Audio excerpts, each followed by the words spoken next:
Hey all, Jason Levon, priest at St. Luke's Episcopal Church in Milwaukee, Wisconsin. And on this holy Saturday night, welcome to another edition of Pause and Pray.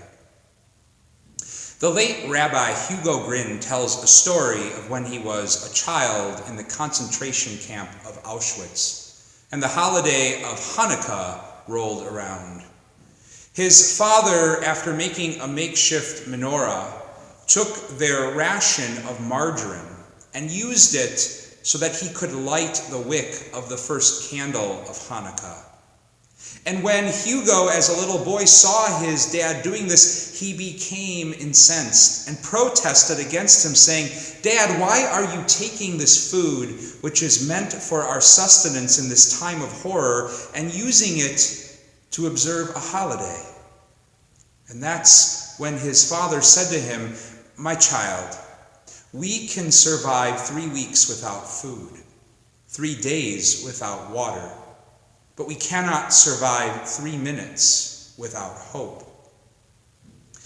It was that experience that led Rabbi Hugo to say often that whenever we find ourselves facing the dark, we should light a candle. And that's what we as followers of Jesus do on this Holy Saturday night. We light the Paschal candle. Normally we would do that in the context of the great Easter Vigil, but this is an Easter like no other. We light a candle as we face the darkness because we have grown out of that rich and beautiful tradition of Judaism, a tradition that continuously celebrates God's story of salvation, God's story of redemption, or we celebrate God's wanting to reach into the darkest places of our lives.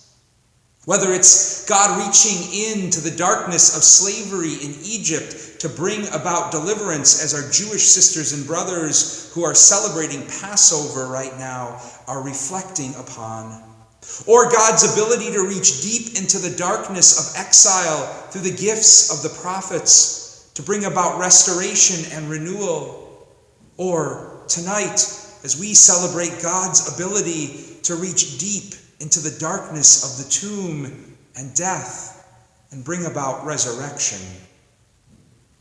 And all of that is to say that as an Easter people, we don't deny the reality of darkness and death and the tomb. They are all things we'll face in one way or another throughout our lives. Even the evangelists who tell the story of Easter acknowledge that fact. Were we to gather in this church tonight for the Easter Vigil, we would hear Matthew's telling of Easter. And it begins by lifting up these two heroic women, Mary Magdalene and the other Mary, as Matthew calls them. And they find themselves going towards the tomb as day was dawning. In other words, in still the darkness of the morning. And when they got to the tomb and met this mysterious messenger who told them the good news, they were invited to go to the tomb and look into the darkness to see for themselves. And when they did, they discovered that God had already reached deep into that darkness.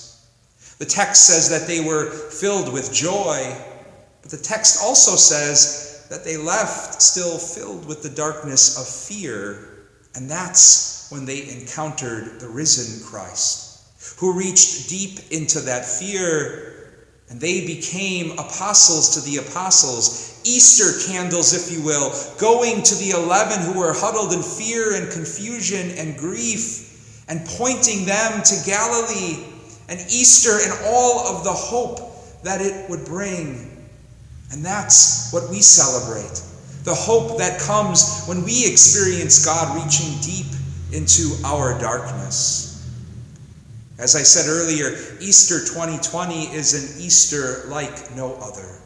It's an Easter we celebrate in the face of a whole lot of darkness known as the COVID-19 pandemic. The darkness of the many who lost their lives already to this virus, and the many, many more who are fighting it as we reflect this evening.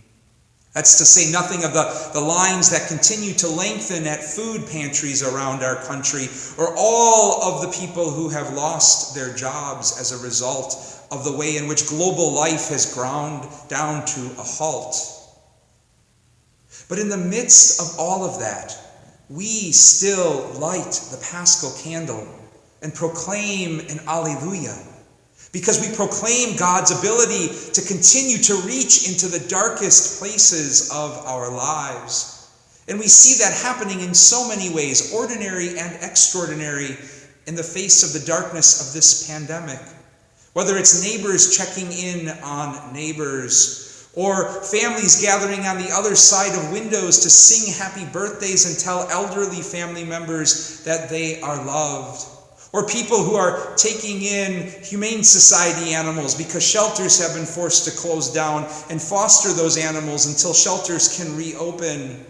Or those of us, if we're able, who continue to patronize small businesses and order takeout from local restaurants to try to keep them afloat.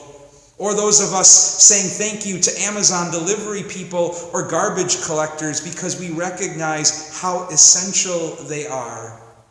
And then there's the extraordinary ways where we're experiencing love and flesh reaching deep into the darkness of all of this. Again, through the countless heroic healthcare workers throughout the globe, women and men in the National Guard and in our armed forces rushing to the front line, faith communities like our own, the Cathedral Church of St. John the Divine in New York, the Episcopal Cathedral, they're willing to be turned into a field hospital if that were necessary. Or the Roman Catholic Archdiocese right here in Milwaukee that has opened up a large convent to take in the homeless during this time.